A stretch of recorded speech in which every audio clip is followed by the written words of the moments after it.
I'm Jake O'Neill, creator of Animographs, and this is how a car engine works. Let's start at a single piston, the powerhouse of the engine, and work our way outwards. The four-stroke cycle.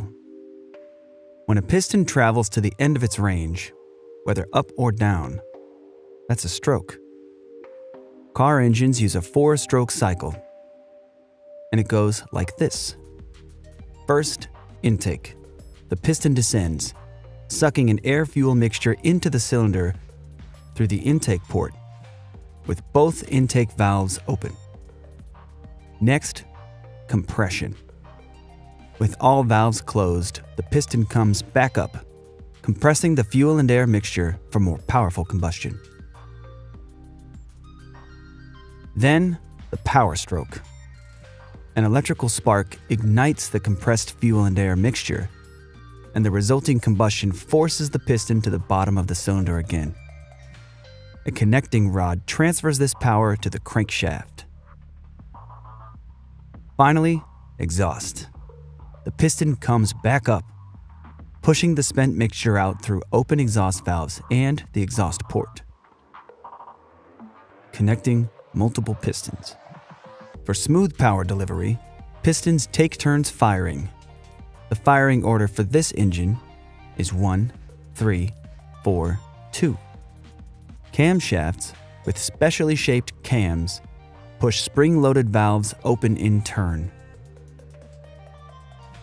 Cam gears and a timing belt or chain links everything to the crankshaft, and it all spins together. The crankshaft translates piston power out of the engine. It has counterweights to balance against the pistons for perfectly smooth revolutions. This is what RPM means. We're counting the number of full crankshaft revolutions per minute. The engine block holds the crankshaft and cylinders, and the cylinder head holds valves, ports, cams, etc. A geared flywheel sits at one side of the crankshaft for connection to a transmission. It's also where the starter connects to the system. This engine has 4 cylinders arranged in a single row, but there are many other possible configurations, like 6 cylinders with 3 on each side, angled in a V shape, or 8. Despite different design goals, the basic engine parts are all there. Now let's look at other systems that support this combustion process. Air intake. Air comes in through the air filter and then into the intake manifold, where it mixes with fuel before being sucked into individual cylinders through intake ports.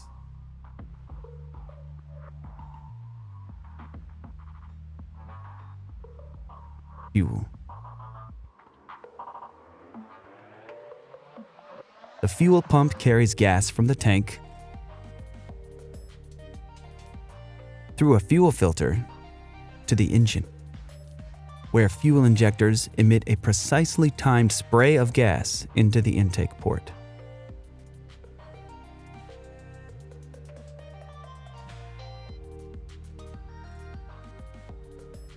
Cooling. Engines get very hot during operation and require a cooling system. Coolant channels around the cylinders and through the cylinder heads carry a special liquid called antifreeze to keep temperatures within safe operating range. It's called antifreeze because it won't freeze in icy weather. After cooling hot engine parts, coolant circulates through the radiator. The radiator has a network of small tubes and fins. Coolant passes through these channels while air, pulled in by the radiator fan, blows by the tubes, cooling the hot liquid for recirculation.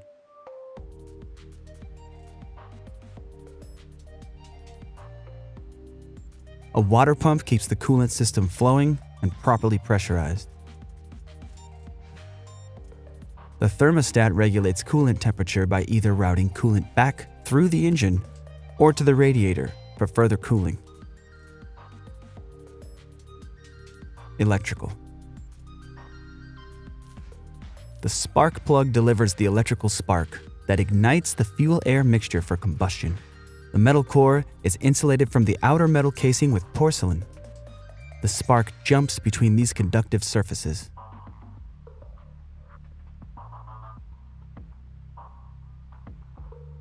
The coil pack delivers electrical current to the spark plugs as directed by the ECM, or Engine Control Module.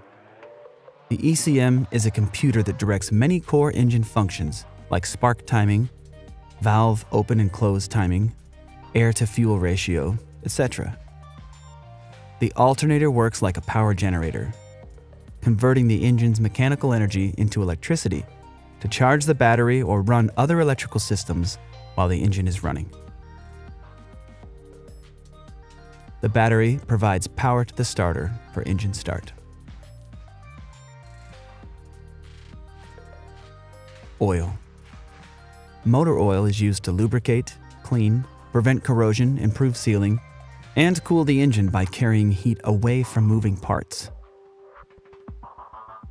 Rings around the top of the piston head keep oil out of the combustion process, while otherwise allowing the cylinder to be lubricated.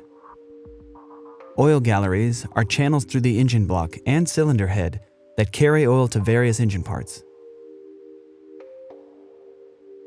Oil flows through the engine and back to the oil pan for recirculation. Oil rests in the oil pan when not in circulation. The oil pump keeps oil properly pressurized and flowing. And the oil filter keeps oil clean from contaminants.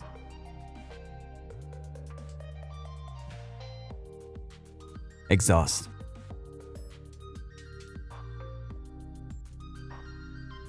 The exhaust manifold collects gases from multiple cylinders into one pipe. Exhaust flows through the catalytic converter, which captures toxic chemicals in engine exhaust, and then out through a muffler that reduces exhaust noise. And finally, here's the full functioning engine with all the basic systems we've discussed.